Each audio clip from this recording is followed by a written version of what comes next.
Yang bermasalah siapa coba sekarang? Sudah tahu nih anak kita tidak pernah ngaji. Sudah tahu anak kita itu kalau dikasih undangan kajian itu tidak pernah sama sekali ngaji. Loh, giliran nyari jodoh, bapak serahin ke dia. Lalu kemudian mengatakan itu kan perasaan. Loh, akhirnya ya banyak perkara yang terjadi dari keburukan itu. Makanya kita harus yang mencarikan jodoh. Jadi poin yang keempat, di dalam kita mendapatkan musibah, berbaik sangkalah kepada Allah dalam setiap perkara, dan Allah membersamai kita dalam setiap prasangka-prasangka yang baik. Kalau muncul bisikan, pastikan itu adalah dari syaitan, itu dari korin, Pak. Ingat ya, setiap manusia itu memiliki korin. Ya, sesungguhnya Rasulullah SAW bersabda, wukila bihi qorinuhu minal jinni.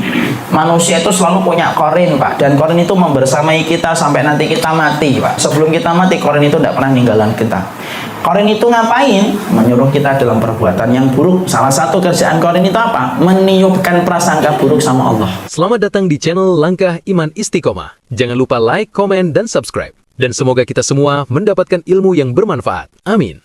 Bagaimanapun ini harus kita pahami dan harus kita gali, supaya betul-betul apabila nanti datang ujian pada kehidupan kita, maka betul-betul kita mampu menjadi orang yang bersabar. Minim itu bersabar ketika mendapatkan ujian. Dan alhamdulillah kalau kita mampu bersyukur.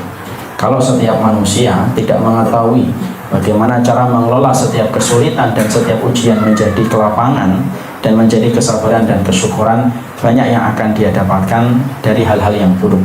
Dia akan frustasi, dia akan depresi, tidak sedikit akhirnya juga lari kepada sesuatu yang menyimpang. Ada yang pakai narkoba, ada yang pakai pil, dan tidak sedikit pula yang akhirnya menjadi agnostik gara-gara dia selalu mendapatkan kesulitan. Dan yang paling parah, kalau akhirnya menjadi murtad, dan apabila dia akhirnya murtad dan kemudian bunuh diri. Dan itulah yang kita khawatirkan. Apa yang pernah menimpa kepada orang lain ketika mendapatkan ujian bertubi-tubi, bisa jadi itu pun akan kita dapatkan. Dan kalaupun tidak siap, maka akhirnya banyak keburukan yang kita peroleh. Saya pernah menyampaikan di sini kisah tentang bapak saya ketika menceritakan temannya, seorang dai paham kitabullah, seorang dai yang selalu berkhutbah di mimbar-mimbar khutbah Jumat. Tapi ketika Allah titipkan kepadanya ujian, anak yang pertama buta, anak yang kedua buta, sampai 4 anaknya menjadi buta, akhirnya beliau menjadi murtad karena tidak kuat dengan ujian yang beliau dapatkan ketika mendapati fakta yang tidak bisa dinafikan, bahwasanya 4 anaknya buta. Padahal orang tua berharap setiap anak itu lebih baik kondisinya daripada orang tua mereka, daripada orang tuanya. Tapi inilah yang menjadikan akhirnya kita ngambil sebuah hal yang penting. Berarti mengelola setiap ujian menjadi kebaikan itu merupakan hal yang paling urgen. Apalagi ketika kita hari ini banyak sekali mendapatkan sapaan ujian yang tidak pernah terduga. Ada orang yang tiba-tiba harus bangkrut, ada orang yang tiba-tiba kerja sudah puluhan tahun harus menghadapi kenyataan, yaitu pemangkasan karyawan besar-besaran. Ada orang yang asalnya sehat, mampu kemana-mana, tiba-tiba dia sakit. Ada orang yang berharap sesuatu kebaikan terhadap orang lain ketika akan menikah, tiba-tiba dia urung menikah dengan orang tersebut. Semua itu pasti akan menyapa kehidupan kita. Dan kalau kita tidak siapkan dengan ilmu, kita khawatir kepada diri kita masing-masing. Jangan-jangan nanti kita frustasi dan depresi. Dan yang paling mengkhawatirkan, kalau sampai kita menyimpang dari jalan yang benar, atau yang kita khawatirkan paling berat, ketika nanti menjadi murtad dari agama Allah. Na'udzubillahi min dzalik. Maka itulah yang menjadikan kita mengkaji kitab 40 cara jitu merubah masalah menjadi anugerah. Berarti yang di sini nih insya Allah lagi dapat masalah. Jadi kemudian kita pengen merubah masalah yang kita dapatkan menjadi anugerah. Barakallahu fiik. Kita kemarin sudah mengkaji nomor berapa? Nomor 5 sekarang. Ya. 5 sudah? Belum kelihatan nomor 5. Belum kan yang kelima? Apa? 4. Nah inilah yang membuat saya depresi ini kayak gini. Saya tanya sampai mana, tempatnya sama tapi jawabannya bisa berbeda. Nomor berapa? Nomor 4. Oke.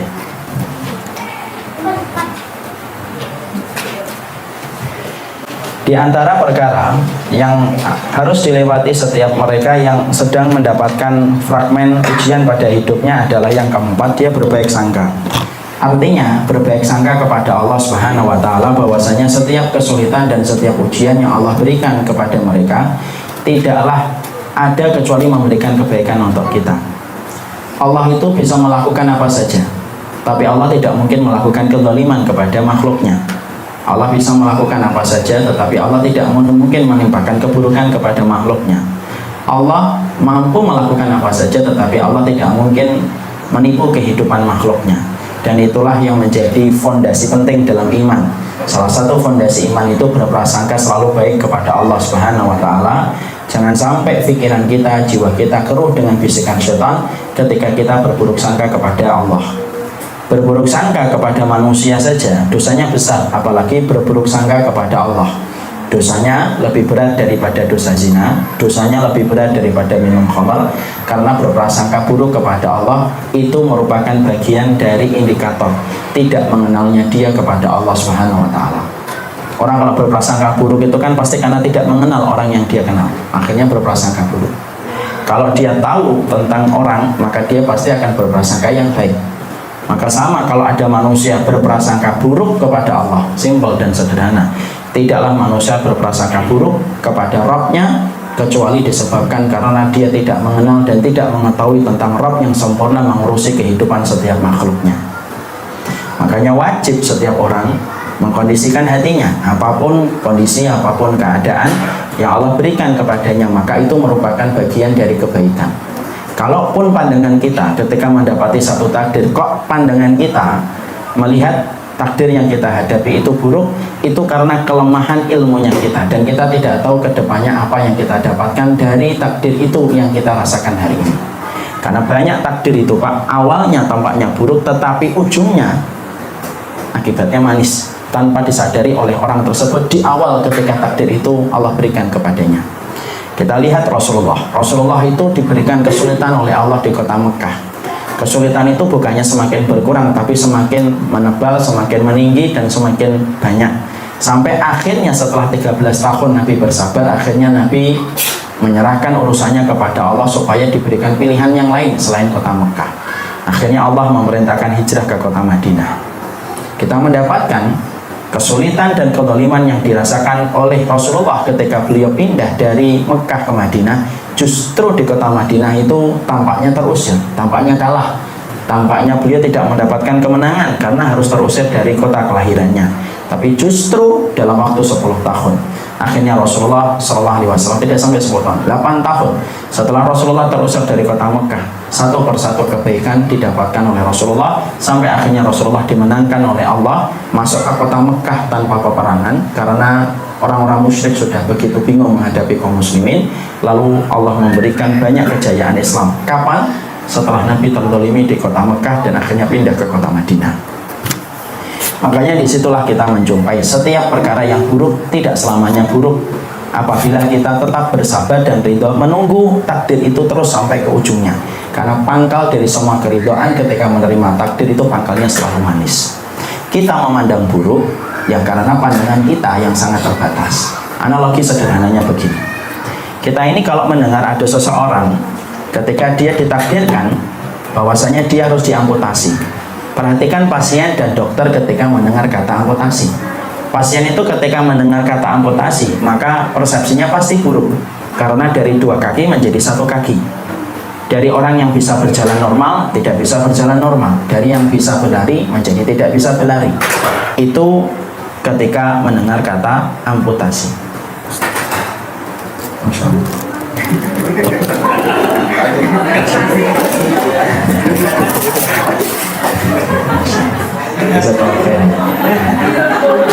Sudah sini aja Pak, sini aja, tidak apa-apa. Loh, alhamdulillah kalau dibungkus plastik itu dapat 2 saya. Kalau biasanya bapak-bapak dapat 1, berarti yang lebih bagus daripada di gelas itu enggak sudah di sini. oh, iya.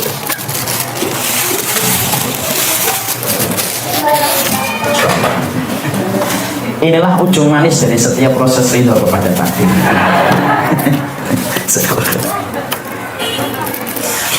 Siapa namanya nak? Hiban. Moga-moga Hiban dapat 2 kebaikan. Kalau tadi ngasih 3 kebaikan. Sampai mana tadi kita? Jadi akhirnya ketika mendengar amputasi, setiap pasien ketika mendengar amputasi pasti persepsinya buruk karena dari 2 kaki menjadi 1 kaki. Tapi ketika seorang dokter mengatakan amputasi, maka dokter ketika mengatakan amputasi itu persepsi yang baik.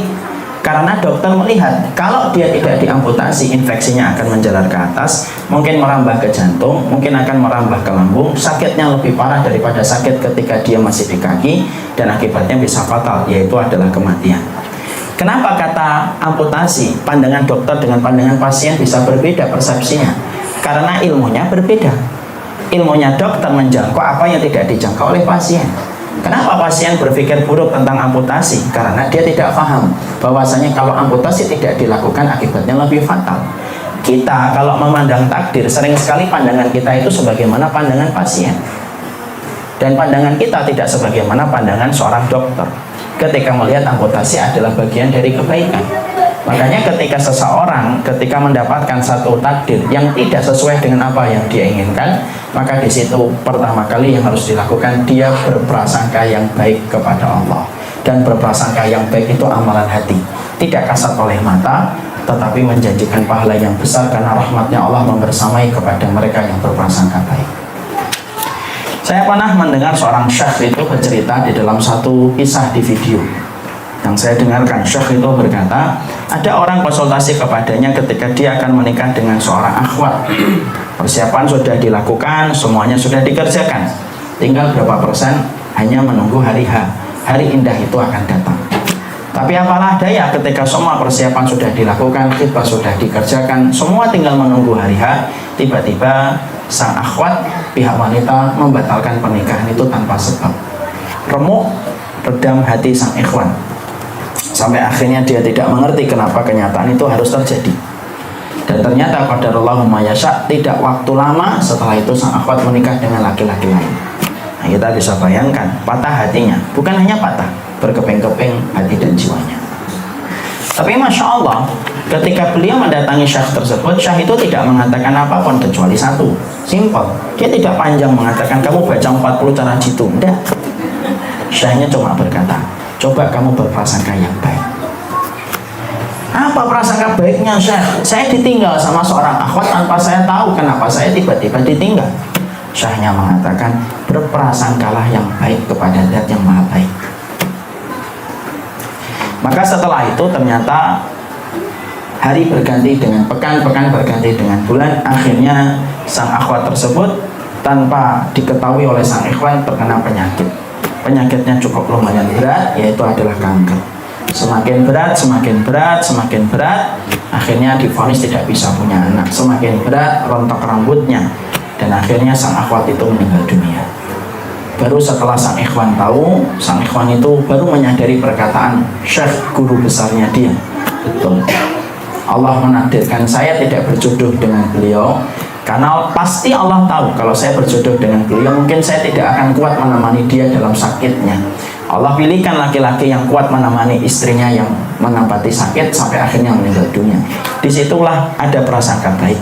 Prasangka baik itu merupakan bagian dari cara Allah membersamai kehidupan kita. Kita tentunya paham. Saya pernah cerita, mungkin kisah nyata. Ada salah satu orang dipecat secara tidak terhormat dari satu bank. Nah, beliau ini pemilik satu restoran yang cukup terkenal di Jakarta Selatan dan sekarang memiliki banyak cabang di mana-mana. Ketika saya mengajar di tempatnya beliau, maka beliau bertanya sama saya, Ustadz, tahu kenapa saya punya usaha restoran? Tidak tahu. Dari sesuatu yang pasti antum tidak pernah duga. Apa itu? Saya gara-gara difitnah. Saya kerja di bank bertahun-tahun, punya satu tim, tiba-tiba ada satu tim saya memfitnah saya, dipecat saya secara tidak terhormat. Ya kan? Atasan saya mendengar curhatan teman saya itu dan tidak mendengarkan jawaban dari saya. Wajar ya, manusia kan gitu. Manusia itu kadang-kadang menghakimi temannya berdasarkan apa yang dia dengar, bukan berdasarkan apa yang dia lihat. Dipecat secara tidak terhormat, terlunta-lunta Pak. Sampai akhirnya keuangan menipis. Beliau walaupun seorang pegawai di sebuah kantor bank bertahun-tahun, tapi beliau punya hobi. Hobinya itu masak. Dia masak. Laki-laki tapi suka masak. Dia masak. Acara keluarga dia memberanikan diri untuk meminta supaya yang memasak itu dia. Kemudian tawaran itu diterima, dia masak, banyak orang senang mengusulkan supaya dia punya warung. warungnya rame dengan izin Allah, kemudian membuka lagi toko, tokonya rame lagi, membuka restoran yang lebih besar, itu pun besar lagi dan rame lagi, sampai membuka beberapa cabang di Jakarta. Lalu beliau berkata, ini gara-gara saya didolimi Ustaz, ketika saya difitnah. Saya tidak bisa bayangkan kalau saya tidak difitnah, mungkin saya masih kerja di bank tersebut dan mungkin saya tidak punya usaha restoran. Tapi karena saya difitnah dan saya diam ketika saya difitnah, akhirnya Allah memberikan keberkahan dengan apa yang saya rintis hari ini. Saya memiliki harta yang jauh lebih halal daripada harta saya dulu, jauh lebih berkembang, jauh lebih berkah. Saya punya banyak quality time dengan keluarga tepat ketika saya ditolimi. Dan ketika itu Allah membalikkan keadaan menjadi lebih baik. Saya tuh pingin, Ustaz, kata beliau, saya tuh pingin ketemu lagi sama orang yang memfitnah saya. Dan saya pengen menyatakan terima kasih karena dia memfitnah saya dan akhirnya bisa semacam ini. Masya Allah. Itu prasangka baik. Masya Allah. Jadi kalau pengen punya usaha restoran berhasil, siap-siap difitnah dulu. Insya Allah nanti punya usaha restoran. Jadi disitulah kita akhirnya mendapati prasangka baik itu merupakan bagian dari kebaikan.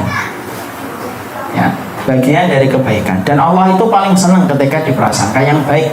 Karena hati manusia ketika dia bening, ketika dia bersih, berprasangkalah yang baik. Bahkan sama diri kita pun ketika kita diberikan sakit, berprasangka yang baik. Mungkin Allah memberikan kepada kita sakit karena Allah tahu mungkin ada dosa kita, yang mana kalau kita tidak diberikan sakit, maka dosa itu tidak akan terhapus. Karena kan Allah tahu hambanya itu yang punya karakter tobat nasuha mana, yang pandai punya karakter untuk dzikir yang khusyuk yang mana, Allah tahu.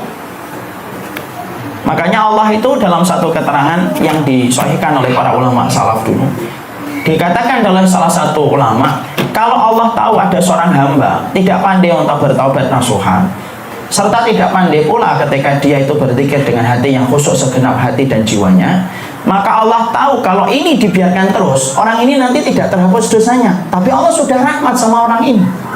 Maka cara Allah ketika mendapati bahwasanya hambanya tidak pandai bertobat nasuha, tidak pandai berzikir sepenuh hatinya, dan Allah tahu ternyata seiring dengan itu ada dosa yang dia pernah lakukan dan itu besar, maka cara yang Allah lakukan adalah memberikan kepadanya penyakit, supaya penyakit itu menggugurkan dosanya walaupun dulunya tidak bertobat, walaupun dulunya mungkin dia tidak berzikir sepenuh hati. Seiring dengan ujian yang Allah berikan ketika bersabar, Allah rontokkan dosanya tanpa dia minta ketika dia ridho. Itulah prasangka baik. Makanya bapak-bapak pasti pernah melewati momentum itu, dan ibu-ibu pasti pernah melewati momentum-momentum ketika kita berprasangka yang baik sama Allah, akhirnya Allah itu ngasih kepada kita kebaikan. Kenapa prasangka baik itu susah, Ustaz? Karena bisikan syaitan, karena ada qarin. Makanya kita membaca di dalam salah satu ayat yang kita ulang-ulang dalam setiap sholat, minal jinnati alladhi yuwaswisu fi sudurin nas, yang mengganggu kita. Dan kalau kita membuka tafsir, ternyata objek gangguan syaitan itu kepada kita bukan hanya menggoda kita supaya minum khamr. Ada orang yang tidak digoda minum khamr. Kenapa? Sudah tertarik untuk tidak minum khamr deh. Sudah tidak tertarik untuk minum khamr. Tetapi ketika syaitan itu sudah tahu kita tidak mempan digoda dengan zina, tidak mempan digoda dengan khamr, tidak mempan digoda dengan dosa-dosa yang mungkin dilakukan masyarakat yang tidak pernah ngaji, maka syaitan akan menggoda kita. Salah satunya berprasangka buruk ketika menghadapi takdir yang tidak sesuai dengan harapan kita. Pada saat itulah rapuhnya hati kita, ruwetnya masalah kita dimulai ketika kita berprasangka yang buruk kepada Allah. Nah, kalau kita sudah berprasangka yang buruk, terus yang tidak buruk siapa kalau Allah sudah kita katakan buruk dalam setiap takdir dan ketetapannya? Makanya berprasangka baik itu penting. Nah, saya kisahkan Pak, yang Bapak boleh percaya. Nah, ini sangat subjektif ya, tapi saya ingin menceritakan saja apa yang pernah saya lalui. Saya dulu Pak pernah satu kajian. Saya dulu masih sempat ngajar di bandara. Sedangkan di Bekasi kajiannya zuhur. Karena Bekasi dan Bandara Soekarno-Hatta lumayan dekat, maka kita berangkatnya harus lebih pagi. Selalu saya diwanti-wanti 9:30 harus berangkat dari Polda Damri. Maka ketika qadarullah saat itu Pak, saya naik motor diantar oleh ikhwan menuju ke Polda Damri di daerah Bekasi Jatiwaringin. Mau naik, ketika mau naik qadarullah bis yang biasa saya naiki setengah 10 sudah berangkat Pak, karena kondisi penumpangnya lebih cepat terisi daripada biasanya. Saya ketemu bis itu di lampu merah Pak, mau belok ke tol. Saya ngomong, Pak, saya mau naik Pak, penuh Pak. Tidak apa-apa Pak, saya berdiri. Oh, tidak bisa Pak, kan bis ini nggak bisa berdiri. Saya mau ngajar kajian di Garuda. Iya Pak, tapi saya tidak bisa bantu, udah penuh. Tolonglah Pak, kasihan ini kalau kajian kita terlambat di sana. Saya pengen bantu Pak, tapi saya tidak bisa. Udah Pak, tunggu aja bis setelahnya, bis setelah ini. Saya kan mikir ya, bis setelah ini minim setengah jam Pak berangkat kan, jam 10 lebih kan, karena bis yang ini baru saja berangkat. Nah sudah, udahlah, akhirnya saya ke bis belakang. Saya cuma kemudian berharap, ya Allah, moga-moga ada kebaikan di balik peristiwa ini. Saya naik bis berikutnya Pak, kosong lah, nunggunya juga agak lama, hampir setengah 11 baru bis itu jalan. Zuhur jam 12 kurang 1/4 jalan, itu setengah 11 jalan, qadarullahu ma yasha, jalan Pak. Dan ternyata jalan itu tiba-tiba saya, karena duduknya di belakang sopir itu sering ditelepon. Yang saya tahu akhirnya nanti adalah ternyata sopir di bis berikutnya yang tadi saya ajak, di bis sebelumnya yang tadi saya ajak ngobrol.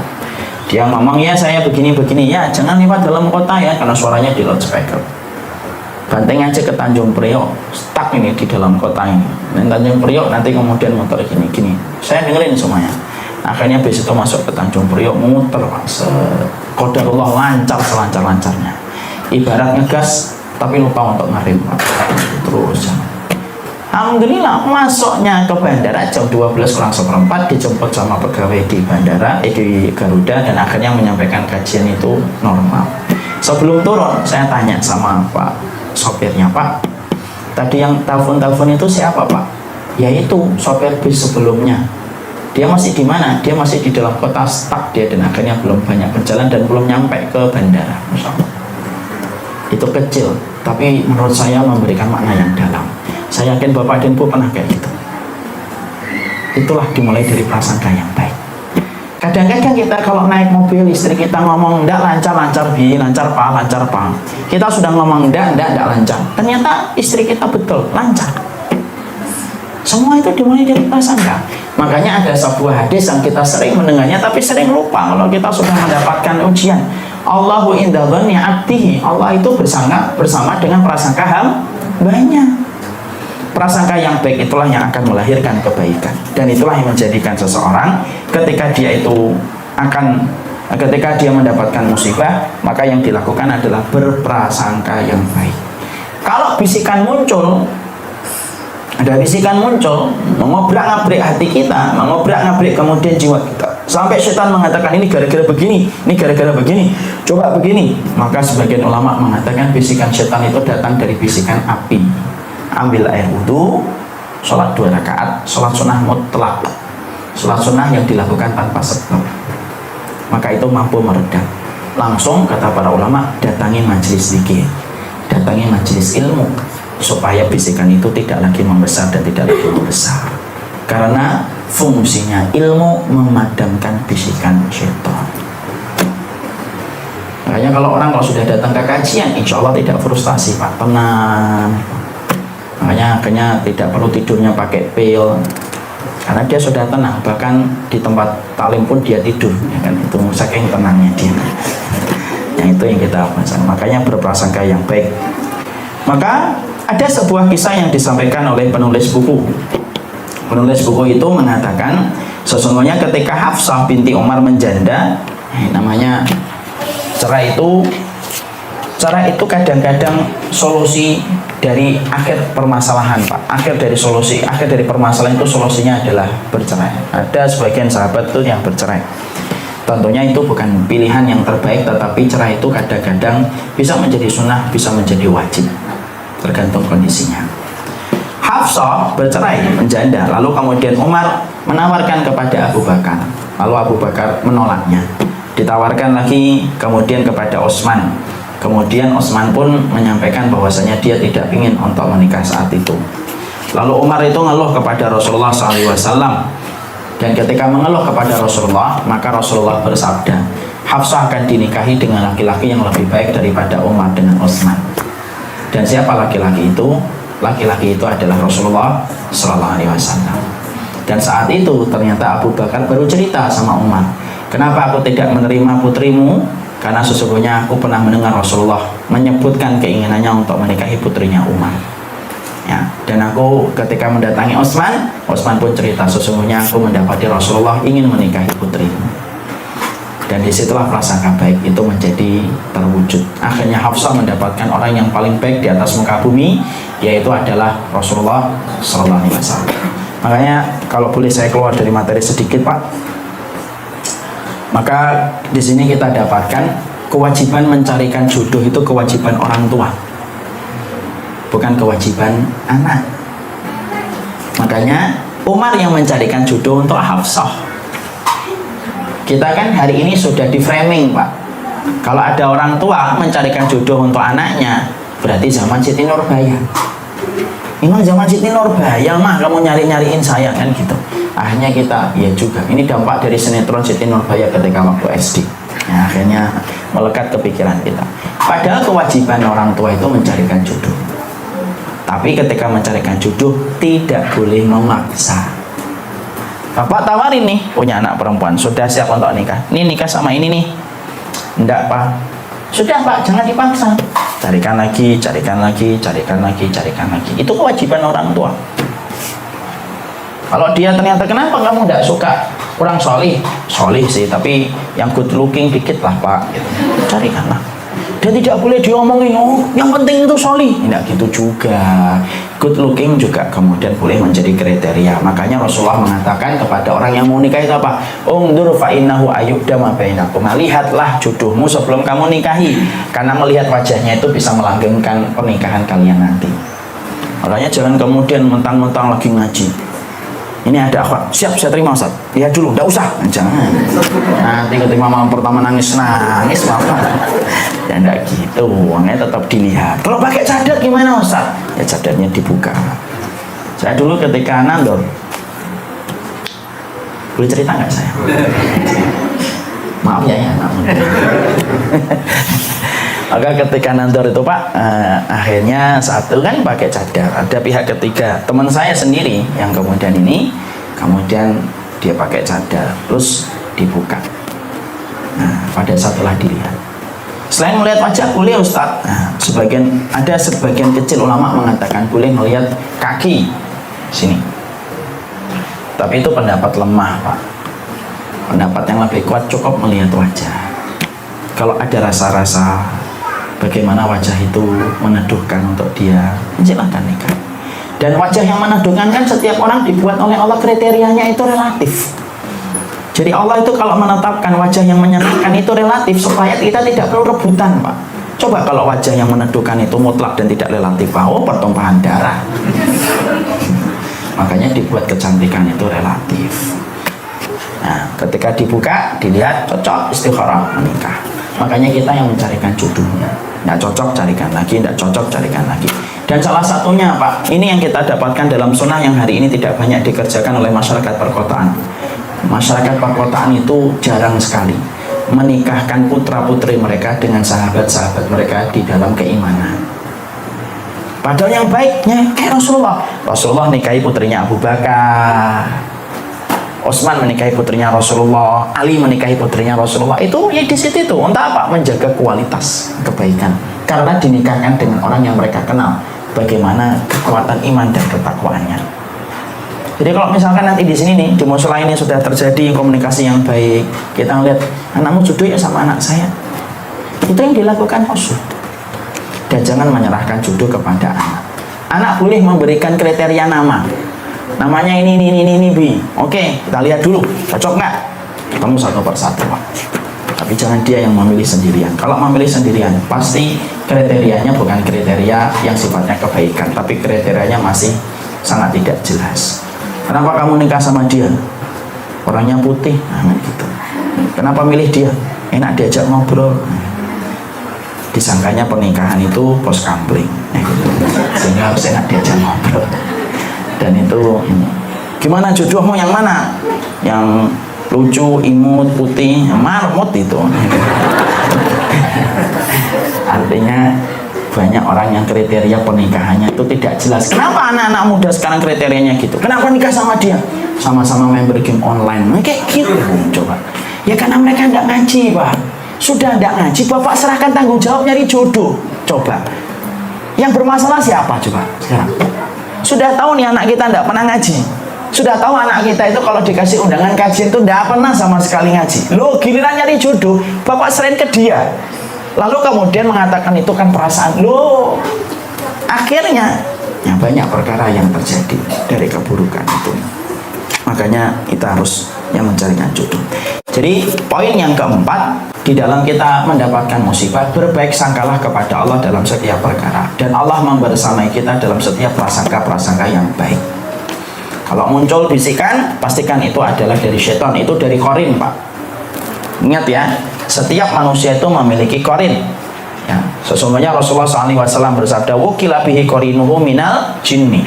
Manusia itu selalu punya korin, Pak, dan korin itu membersamai kita sampai nanti kita mati, Pak. Sebelum kita mati, korin itu tidak pernah ninggalan kita. Korin itu ngapain? Menyuruh kita dalam perbuatan yang buruk. Salah satu kerjaan korin itu apa? Meniupkan prasangka buruk sama Allah. Ya, contohnya korin-korin yang kerjanya remeh-remeh apa ya? Sebelum yang gede-gede. Remeh-remeh, Bapak kadang-kadang pengen sholat, tahajud, bangun tengah malam, terus kita ngomong 15 menit lagi. Nah, itu korin, Pak. 12 sampai setengah 5.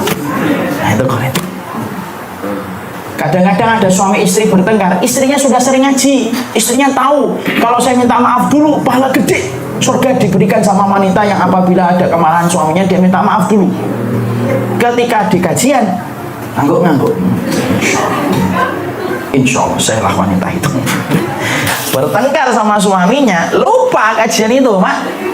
Dia akan berkata sama dirinya, oh biarin aja, biar kapok dia sebagai suami. Nah, itu korin itu. Kita ketemu orang, tiba-tiba berprasangka buruk sama orang itu, padahal kita baru aja ketemu, Pak. Nah, itu korin. Kita tiba-tiba ngomong, yang asalnya omongannya biasa, tiba-tiba harus akhirnya kita berprasangka buruk dengan omongan itu. Nah, itu korin. Dan ternyata kita mendapati korin itu, salah satunya, itu selalu mengkondisikan orang berburuk sangka sama Allah. Coba gini, coba begini, coba bawa gini, coba kemudian ini begini, coba ini begini. Itu korin kerjaannya. Makanya kita korelasikan dengan ayat alladzi yuwaswisu fi sudurin. Korin itu kerjanya gitu. Makanya Pak, maaf ya, kadang-kadang ada orang sakit sabar, naik, kadang turun, Pak. Itu kerjaannya korin itu. Ketika lagi turun dia marah-marah. Dia ketika dinasihati sama orang sabar dia akan marah, merespon. Udah tahu sabar, nggak usah dikasih tahu lagi. Itu kerjaannya korin. Makanya dipadamkan dengan sholat.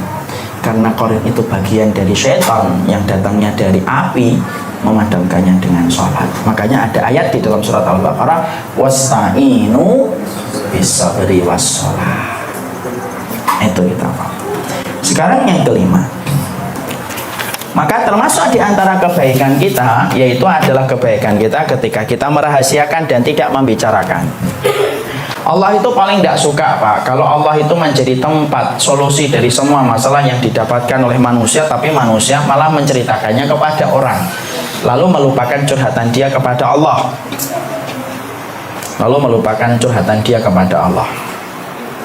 Karena termasuk hal yang tidak benar itu apa? Menceritakan masalah kepada manusia yang juga tidak pernah luput dari masalah. Imam Syafi'i itu mengungkapkan dalam bait yang panjang, betul. Syakautar rahima ila man la yarham. Kamu kalau punya masalah, kok cerita sama orang dan meninggalkan ceritamu dari Allah, berarti kamu meninggalkan curhatanmu kepada Zat yang Maha Rahman menuju kepada makhluk yang terbatas rahmatnya. Manusia itu kalau kita ceritain, paling-paling meresponnya tidak bisa secara maksimal. Karena apa? Karena manusia pun tidak luput dari berbagai macam masalah. Akhirnya kita melupakan bahwasanya masalah yang kita hadapi itu sebenarnya adalah bagian dari aurat. Makanya ada sebuah kaidah yang disampaikan, perasaan itu aurat. Tutupilah aurat itu supaya tidak banyak orang yang tahu.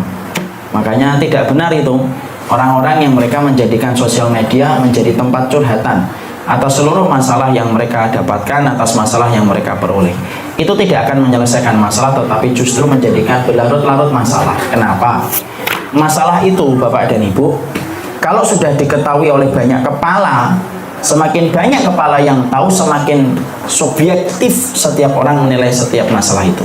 Subjektivitas orang itu ada dua. Ada yang cuma subjektif berpikir, ada yang ikut bicara.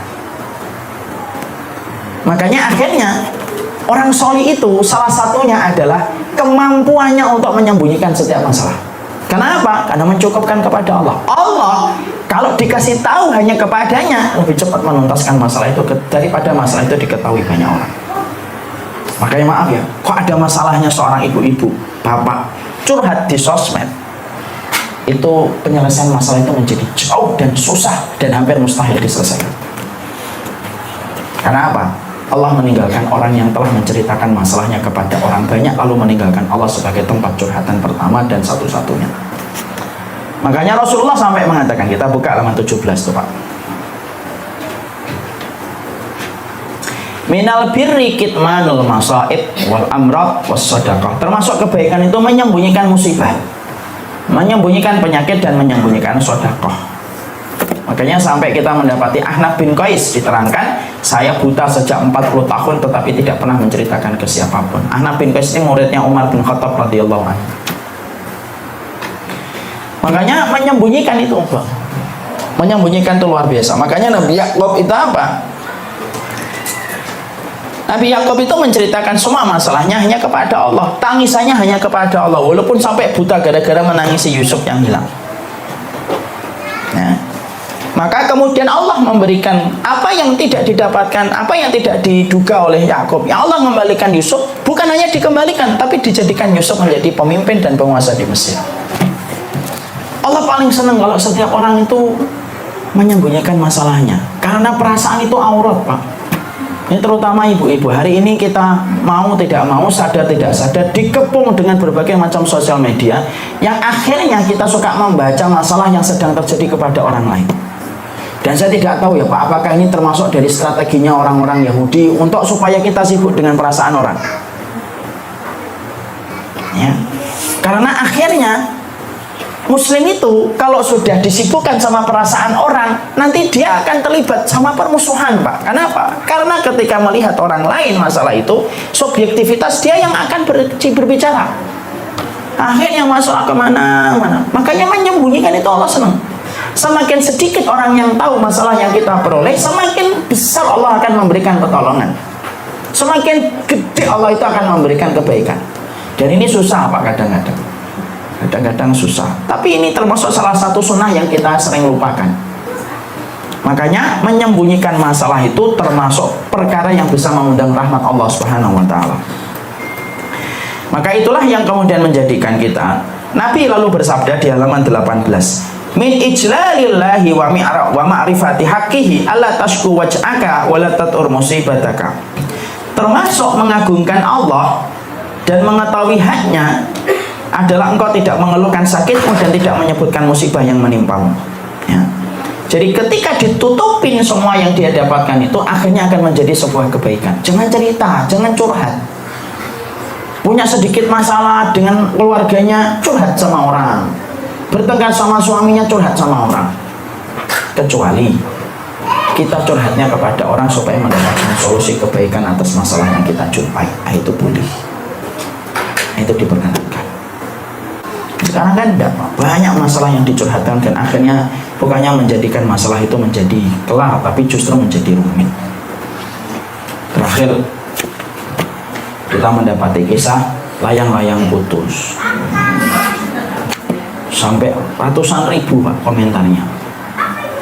Semua orang berkomentar sesuai dengan apa yang mereka baca. Ada yang tahu masalahnya dari awal, ada yang tidak tahu masalahnya dari awal. Dan akhirnya itu ruwet masalahnya. Saya berprasangka baik, orang yang terlibat dalam masalah-masalah itu adalah orang-orang yang mereka sedang diberikan ujian oleh Allah. Tapi akhirnya yang saya sedihkan adalah ketika kisah itu viral di mana-mana, banyak penumpang gelapnya yang ingin mendiskreditkan tentang syariatnya Allah. Akhirnya yang dihujat itu syariatnya, ibadahnya. Ada yang sampai qiraah Qur'annya pun dihujat Pak. Sampai saya mendapati dan menjumpai itu ada satu channel yang ada kaitannya dengan kisah itu. bacaan qori'nya itu yang dislike lebih banyak daripada yang like. Loh, coba kalau sudah pakai perasaan tuh kayak gitu, sampai Quran dan qori'nya yang tidak ada masalah pun ikut-ikutan terlibat masalah. Itulah kalau sudah ikut-ikutan terhadap satu masalah yang tidak ada kaitannya langsung dengan kehidupan kita. Saya ingin nyampaikan ini penting ya untuk diri saya, Pak. Saya nasihatin diri saya. Ustadz, masalah poligami itu gimana sih Ustadz? Poligami itu syariat. Ya, bisa kita ingkari, itu bagian yang diperbolehkan oleh Allah. Tapi ada satu nasihat, bukan nasihat, kata-kata istri saya. Istri saya itu insya Allah tidak menghalangi untuk berpoligami. Tapi ada satu hal yang saya pernah bicarakan sama istri saya itu, istri saya wanti-wanti saya dengan satu, Bi, poligami itu berat dan jangan diperberat dengan proses-proses yang batin. Masya Allah, itu kita harus pegang baik-baik. Saya itu ketika mendengar kata-kata itu majlub, Pak. Banyak laki-laki yang mereka mengatasnamakan poligami tetapi melakukan perbuatan yang dibenci oleh Allah ketika prosesnya tidak betul. Wanita memahaminya itu selingkuh, laki-laki memahaminya itu proses poligami. Perempuan memahami itu adalah perselingkuhan yang dihalalkan dalam bentuk poligami. Laki-laki memandang itu syariat, itu syariat, itu syariat. Nah, itu salah. Makanya itulah yang menjadikan kita harus memahami. Poligami itu bagi wanita berat betul. Kalau memang harus terpaksa poligami, pastikan bahwasanya poligami itu tidak didahului dengan proses-proses yang batin. Apa kaitannya dengan layang-layang putus ini? Saya tidak tahu tentang bagaimana konteks awalnya dan akhirnya, tapi saya punya prasangka yang baik. Semua ini sedang diuji orang yang terlibat dalam masalah tersebut. Cuma tolonglah jangan ikut-ikutan terhadap satu masalah yang tidak kita ketahui. Jangan dihujat orang berlebihan, apalagi dalam konteks ketika kita tidak mengetahui ada sebuah ilmu yang kita dapatkan dari agama ini, yaitu apa? Rasulullah bersabda, kalau kamu menghujat orang secara berlebihan atas dosa yang dia lakukan, maka Allah akan menguji kamu dengan dosa itu sebelum kamu mati, dan bisa jadi kamu pun belum tentu selamat dari dosa itu sebagaimana orang yang kamu hujat ketika dia tidak selamat dengan dosa itu. Itu kata Allah Subhanahu wa taala. Jadi misal, Pak, kita hujat orang nih, ada orang yang bangkrut gitu. Ih, bangkrut gara-garanya tidak taat sama Allah, terus komentar, dihujat sampai berlebihan, Pak. Hati-hati. Itu hukumannya dari Allah. Tidaklah kamu menghujat orang secara berlebihan, tidaklah kamu mati kecuali kamu akan dihujat, kecuali kamu akan diuji oleh Allah dengan dosa yang sama, dan bisa jadi kamu pun belum tentu selamat sebagaimana orang yang kamu hujat tidak selamat dengan dosa itu. Makanya kita khawatir membenci dosa tidak menyebabkan kita menghujat pelakunya secara berlebihan. Mengingkari maksiat tidak menjadikan kita akhirnya membenci pelakunya secara berlebihan. Pelakunya tetap orang yang berhak mendapatkan kasih sayang. Ibarat kata dia terperosok, ibarat kata kitalah yang harus mengulurkan tangan dengan kebaikan. Itu yang kita pahami. Dan saya sampaikan ya, Bapak dan Ibu, jangan sampai zina itu terjadi. Karena zina itu dosa besar betul. Dan masalah itu menjadi berat pada kehidupan kita ketika sudah terjadinya perzinahan. Makanya sekecewa-kecewa apapun seorang wanita ketika mendapati suaminya menikah lagi, kalaupun itu menyelamatkan suami dari perzinahan, maka kita tetap ada kesyukuran walaupun sedikit, setidaknya suami saya itu selamat dari perzinahan. Kalaupun itu terpaksa terjadi. Karena apa? Karena hari ini banyak orang yang suka mencela syariat poligami, tapi dia melegalkan dengan cara perzinahan yang tidak diketahui oleh keluarganya. Kita bisa bayangkan itu, zinanya laki-laki dengan seorang perempuan, pulang balik ketemu lagi dengan anaknya, ketemu lagi dengan istrinya, bercampur lagi dengan istrinya, padahal dia melakukan perzinahan. Padahal zina itu kata Imam Syafi'i, Imam Syafi'i itu kalau sudah ngomong tentang zina berubah raut wajahnya merah sampai berkata, tikus di dalam rumah orang yang berzina yang tidak bertaubat, maka tikus itu pun akan mendapatkan laknat atas kelakuan orang yang di atas tempatnya dia bertempat ketika orang itu berzina. Nah, kita bayangkan ada bapak-bapak, ada seorang ibu berzina, pulang dia ke rumahnya tidak dalam kondisi bertaubat, maka seluruh yang di rumah itu mendapatkan laknat terus. Karena bencinya Allah kepada air yang tumpah sebelum terjadinya ijab kabul. Anak terus terang Pak, sedih itu. Banyak sekali DM dan banyak sekali WA yang masuk, selalu cerita tentang perzinahan. Terakhir itu ada orang yang bercerita, seorang ibu-ibu berzina dengan anak muda sampai hamil digugurkan, padahal masih punya suami. Tapi beliau sudah ingin bertobat. Allah semoga menerima tobat beliau. Tapi disitulah kita faham, banyak orang yang mencela poligami tetapi mereka tidak sadar akhirnya mereka juga mungkin melakukan perbuatan zina. Dan itulah yang menjadikan kita harus memahami tentang masalah haramnya perzinahan di hadapan Allah Subhanahu wa taala. Zina itu utang. Orang kalau berzina tidak bertobat, maka dia akan membayar hutang itu melalui putri-putrinya yang akan dizinai orang. Makanya Nabi SAW sampai beliau itu didatangi laki-laki yang menawarkan bergening kepada Rasulullah ketika masuk Islam. Saya masuk Islam Muhammad, tapi satu bergening saya, izinkan saya berzina. Nanti kalau saya sudah boleh berzina, saya masuk Islam, saya bisa sholat, puasa, zakat, jihad, saya akan lakukan. Cuma saya ini orangnya itu berzina. Tidak ada perkara yang paling saya senangi di atas muka bumi ini kecuali zina. Rasulullah lembut betul. Nabi itu kan lembut Pak, tapi nohok setiap kata-katanya mendalam. Sini, kamu punya putri? Punya. Punya istri? Punya. Punya anak perempuan? Punya. Punya saudari perempuan? Punya.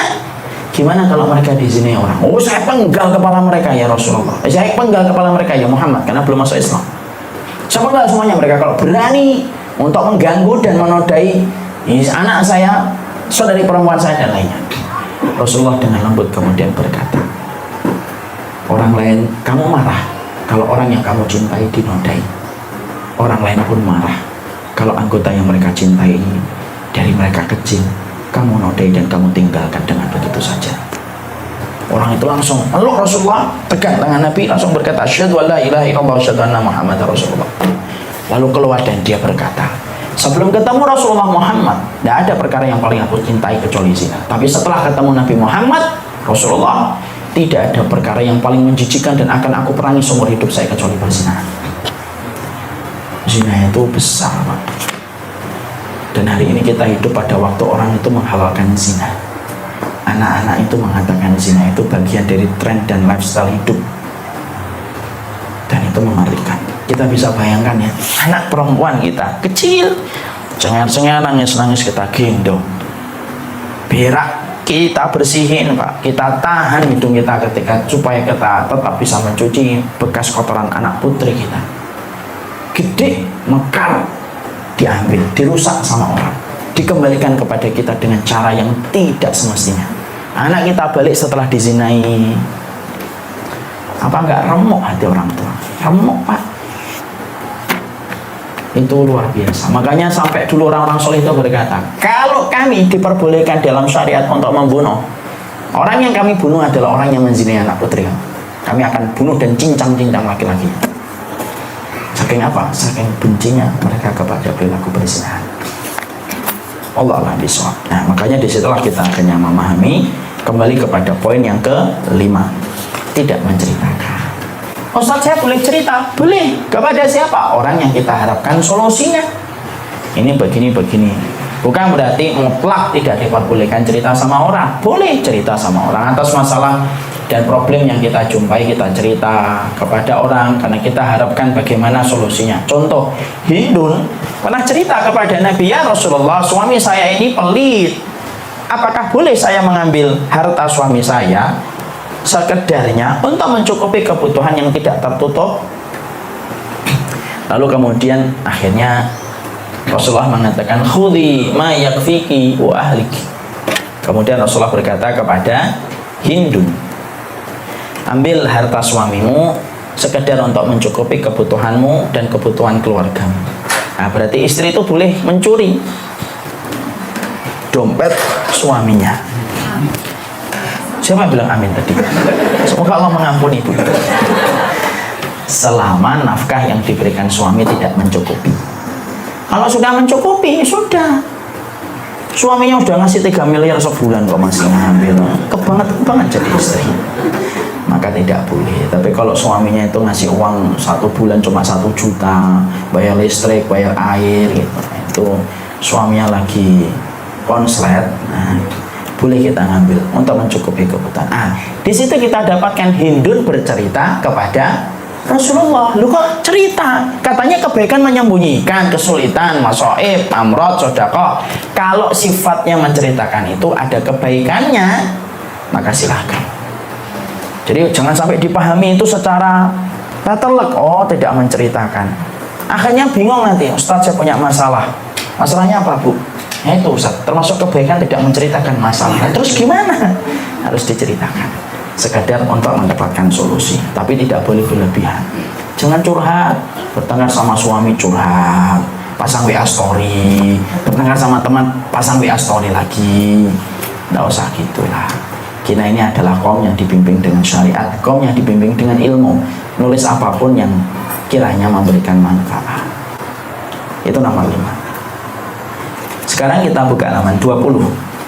Yang keenam, cara untuk kemudian merubah masalah menjadi anugerah itu adalah menyikapi sesuai dengan kadarnya. Apa itu artinya?